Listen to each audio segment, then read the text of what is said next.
আজকে আমি একটু অন্য রকমের ভিডিও বানাচ্ছি।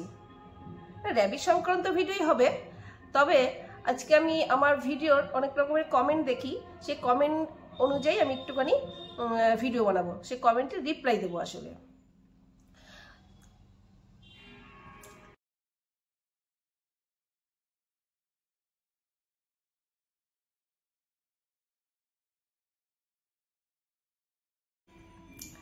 একটা কমেন্ট আমাকে প্রায় সবাই করে যে আমি কলমির শাক কেন খাওয়াই, কলমির শাক খাওয়াই ওদেরকে মেরে ফেলার জন্য। হ্যাঁ, মানে ওদেরকে খাওয়ানো উচিত নয়, আপনি কেন খাওয়ান, ওরা মরে যাবে, বেশি দিন বাঁচবে না। ঠিকই, আপনারা আমার ভালোই চান বা আমার র্যাবিটের ভালো চান বলেই হয়তো এরকম বলেন। তবে আমি কিন্তু কলমি শাকটা খাওয়াই ডাক্তারের পরামর্শ নিয়েই খাওয়াই। আমি কিন্তু নিজে নিজে খাওয়াই না, কারণ আমি র্যাবিট সম্পর্কে কিছুই জানতাম না আগে। তো আমি যা যা করি সব আমি ডাক্তারের পরামর্শ নিয়েই করি। আমি প্রথমেই ডাক্তারকে, যখন কেউ র্যাবিট আমাকে এনে দেয় আমার হাজব্যান্ড, তখনই আমি যে র্যাবিটকে কী কী খাওয়াতে হবে আমি জানতাম না। তখন আমাদের পাশেই একটা পশু হাসপাতাল আছে, হয়তো নবদ্বীপে জানবে হয়তো অনেকেই, শাহনগর বা কী জায়গাটা ঠিক আমার মনে পড়ছে না, ওই প্রতাপনগর ওই দিকটা, নবদ্বীপের লোক যদি কেউ দেখে থাকো তাহলে জানবে, হয়তো পশু হাসপাতাল আছে। আর ওখানে অনেক রকমের পশুদের সমস্ত রকম চিকিৎসা হয়। আর ওখানকার একজন ডাক্তার আমার পাশেই থাকে, আমার বাড়ির পাশেই থাকে। তো ওনাকে আমি ডাক দিয়ে আমি খরগোশকে দেখাই, আর কি কি খাওয়াতে পারবো বা কিভাবে রাখতে হবে সব কিছু ওনার কাছ থেকে আমি জেনে নিই। তো অনেকেই আমাকে বলে কলমি শাক কেন খাওয়াও, কেন খাওয়াও, হ্যাঁ ওরা কলমি শাকটা ভালো নয়। কিন্তু আমি কিন্তু ডাক্তারের পরামর্শ নিয়েই খাওয়াই। আর যেহেতু আমাদের শহরের ঘাস খুব কমই পাওয়া যায় না তা না, পাওয়া যাবে, হয়তো অনেকটা দূরে গিয়ে নিয়ে আসতে হবে বা কিছু, তাও আমি যাই, তবে রোজ যাওয়া হয় না। তো মাঝে মধ্যে আমি এনে রাখি, এনে ফ্রিজ আপ করে আমি ওদেরকে দিই। বা তবে কি বলতো, ওরা না মানে আমার র্যাবিটরা একদম ঘাস খেতে চায় না, কেন জানি না। ওরা মানে কলমি শাকটা ভীষণ ভালোবাসে, তার সাথে আমি বরবটি দিই, গাজর দিই, মাঝে মধ্যে এগুলো টুকটাক দিই। আর কলমি শাকটাই ওরা বেশি পছন্দ করে, সেজন্য আমাকে কলমি শাকটাই দিতে হয়। তবে আমি বলে নয়, আমাদের চ্যানেলে, ধরুন ইউটিউব চ্যানেলে অনেক বড় বড় ইউটিউবার আছে যারা আমি দেখেছি, তাদের কাছ থেকে আমি শুনেছি বা দেখেছি যে তারা র্যাবিটকে কলমি শাক খাওয়ায়। আর সেটা তোমরা কিন্তু সেই চ্যানেলগুলোকে গিয়ে তোমরা দেখে নিতে পারো। তারাও কিন্তু বলছে যে ঘাস না পাওয়া গেলে কলমি শাক খাওয়ানো যেতেই পারে, এতে কিন্তু ওদের কোনো অসুবিধা হয় না। কলমি শাকে কোনো বিষাক্ত কিছু নেই, যে সমস্ত জিনিসগুলো খাওয়া উচিত নয় সেগুলো ওখানে বলা আছে। আমার ছোট চ্যানেল, সেজন্য হয়তো তোমরা সবাই মনে করো যে আমি হয়তো কিছু জানি না, কিছু না জেনে বুঝে ওদেরকে উল্টোপাল্টা খাওয়াই বা কিছু।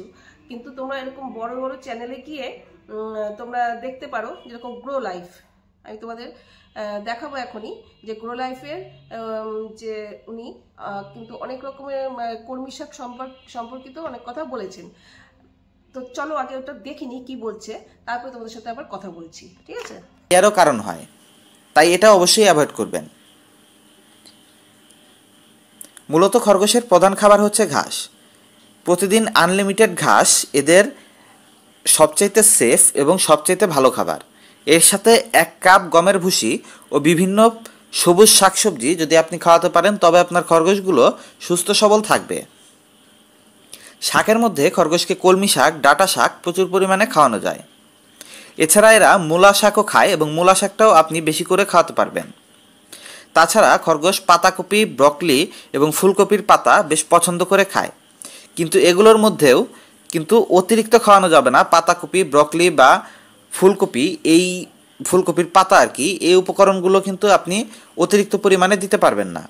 এগুলোকে হয়তো আপনি একদিনের টোটাল খাবারের 10-20% দিতে পারেন খাবার হিসেবে, ঘাস বা কলমি শাকের পাশাপাশি, কিন্তু এগুলোকে মেইন খাবার হিসেবে খাওয়ানো যাবে না। কমেন্টে অনেকে আমাকে প্রশ্ন করবেন যে আমার খরগোশ তো পাতাকপি পছন্দ করে খায়, তবে বেশি বেশি খাওয়াবো না কেন? আবার অনেকে বলবেন আমার খরগোশ তো পাট শাক খায়, তাহলে খাওয়ালে সমস্যা কোথায়? সমস্যা হচ্ছে খরগোশের সুস্থতা নিয়ে। কিছু গবেষণায় দেখা গেছে যে সমস্ত পোষা খরগোশকে সবসময় ঘাস খাওয়ানো হয়ে থাকে এদের গড়ায়ু 10 থেকে 12 বছর। অন্যদিকে যেগুলোকে বিভিন্ন রকমের শাকসবজি ও পাতা খাইয়ে পালন করা হয় এসব খরগোশের গড়ায়ু 2 থেকে 3 বছর হয়। তার মানে আপনার আদরের খরগোশটাকে আপনি যদি ঘাস এবং কলমি শাক এই ধরনের সেফ খাবারগুলোর মধ্যে রাখেন সেক্ষেত্রে ওরা 10-12 বছর পর্যন্ত বেঁচে থাকবে। অন্যদিকে আপনি যদি ওদেরকে পাতাকপি, ফুলকপি, গাজর এই ধরনের খাবারের উপরে বাঁচিয়ে রাখেন বা এই ধরনের খাবারই দেখতেই পেলে যে গ্রো লাইফ কি বলতে চাইছে। ঘাস না খেলেও, ঘাস যদি না পাওয়া যায়, ওদের প্রধান খাদ্যটা হচ্ছে ঘাস আর কলমির শাক। ঘাস আর 80% খাবার ঘাস আর কলমি শাক রাখলেই হলো। আমি এটা ডাক্তারের কাছ থেকেও শুনেছি, আর আমি ইউটিউবের বড় বড় চ্যানেল থেকেও এটা জেনেছি, সেই জন্যই আমি ওদেরকে কলমি শাক দিই। তো র্যাবিট লাভার বিডি কি বলছে, চলুন ওনারটাও একটু দেখে নিই যে উনি কি বলছেন। চলো দেখা যাক।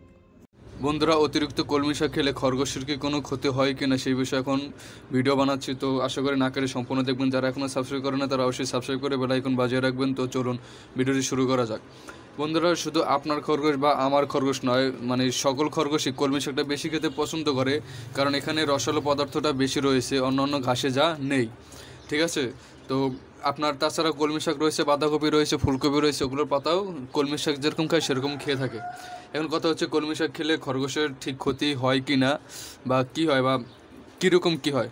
তো কথা হচ্ছে কলমি শাক খেলে খরগোশের কোনো ক্ষতি হয় না, কিন্তু কিছু বিষয় আছে, যেরকম কলমি শাকের অনেক পচা পাতা থাকে, যেরকম দেখাই আমি, এই যে এটা কিন্তু একটা আটি বান্ধা, ঠিক আছে, ভেতরে অনেক পচা পাতা থাকতে পারে। খরগোশ যদি সেগুলো খেয়ে থাকে তাহলে খরগোশের পাতলা পায়খানা হতে পারে। দ্বিতীয় হচ্ছে এই কলমি শাকে দেখবেন যারা কিনে খাওয়ান তারা অন্তত দেখবেন যে অনেক সাথে অনেক হলুদ পাতা থাকে, খাওয়া পাতা থাকে, সেগুলো আপনারা করে দেবেন, মানে ফেলে দেবেন, কারণ ওগুলো ভাইরাস বা ছত্রাকজনিত রোগের কারণে পাতাগুলো হলুদ হয়ে যায়, তাই এগুলো ফেলে দেবেন, কারণ ওইগুলো যদি খায় তাহলে খরগোশের ভাইরাস বা ছত্রাক খরগোশের ভিতরে যেতে পারে। তো এই দুইটা নির্দেশনা মানলে ভালো হয়। আর একটা টিপস বলবো, যারা ভিডিওটি শেষ পর্যন্ত দেখবেন তাদের জন্য উপকার আসবে। যারা শহর অঞ্চলে কলমি শাক কিনে খাওয়ান, একবারে কিনেন 2-3 দিনের জন্য বা 1-2 দিনের জন্য, তারা যে টিপসটা মানে অবলম্বন করবেন সেটা হচ্ছে কলমি শাকটা ফ্রিজে রাখবেন না।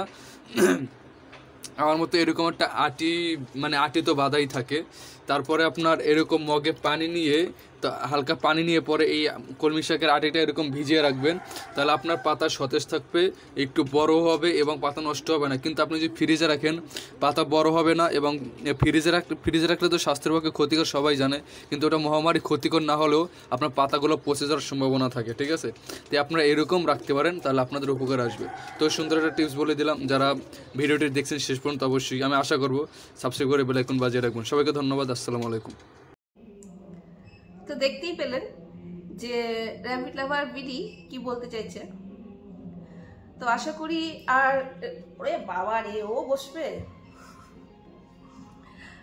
আশা করি আপনাদের কমেন্টে রিপ্লাই পেয়ে গেছেন। তো আর ভিডিওটা বাড়াবো না, তো ভিডিওটা এখানেই শেষ করছি। টাটা।